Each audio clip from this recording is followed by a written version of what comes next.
અરવલ્લી જિલ્લામાં સફેદ સેવંતીની ખુશ્બુદાર ખેતી ખેડૂતો માટે પ્રેરણાદાયી મોડલ બની રહી છે।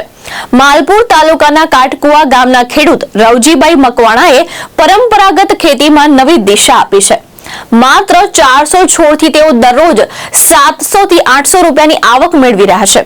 ઓછા ખર્ચે વધુ નફો આપતી આ ખેતી ગ્રામીણ અર્થતંત્રને મજબૂત બનાવી રહી છે। માલપુર તાલુકાના કાટકુવા ગામમાં ખેડૂત રવજીભાઈ મકવાણાએ સફેદ સેવંતીની નફાકારક ખેતી દ્વારા આર્થિક સ્વાવલંબનની નવી દિશા બતાવી છે। તેમણે પોતાની જમીનમાં આશરે 400 સફેદ સેવંતીના છોડ વાવ્યા છે। આ ખુશ્બુદાર અને આકર્ષક ફૂલોની માંગ ધાર્મિક વિધિઓ, હારવેની, પૂજા, સજાવટ તેમજ તહેવાર દરમિયાન વધુ રહે છે। રવજીભાઈ દરરોજ અંદાજે 700 થી 800 રૂપિયાની કમાણી કરી રહ્યા છે, જે ગ્રામીણ વિસ્તારના ખેડૂતો માટે પ્રેરણારૂપ ઉદાહરણ છે।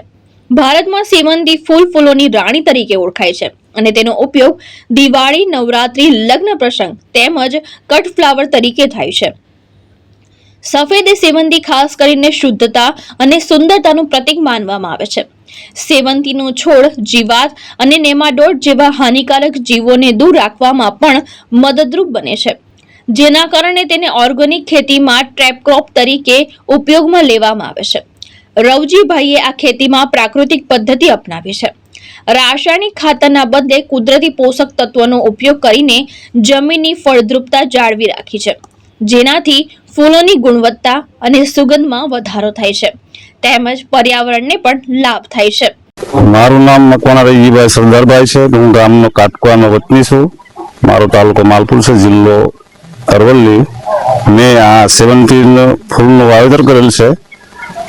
મેં લગભગ 400 છોડવા વાવેલા છે। દિવસના 15 કિલોથી 20 કિલોનું દિવસનું વાવેતર કરું છું। 50 રૂપિયાના ભાવે 700 થી 800 રૂપિયા મને આ દિવસના આવક મારી મળી જાય છે। તે બદલ હું ગુજરાત સરકારનો ખૂબ ખૂબ આભાર માનું છું અને અવનવા ખેડૂતોને આવો લાભ આપતા રહે એવી મારી અંદરથી વેદના છે। જયેશ પટેલ, દ્રષ્ટિકોણ ન્યૂઝ, માલપુર, અરવલ્લી।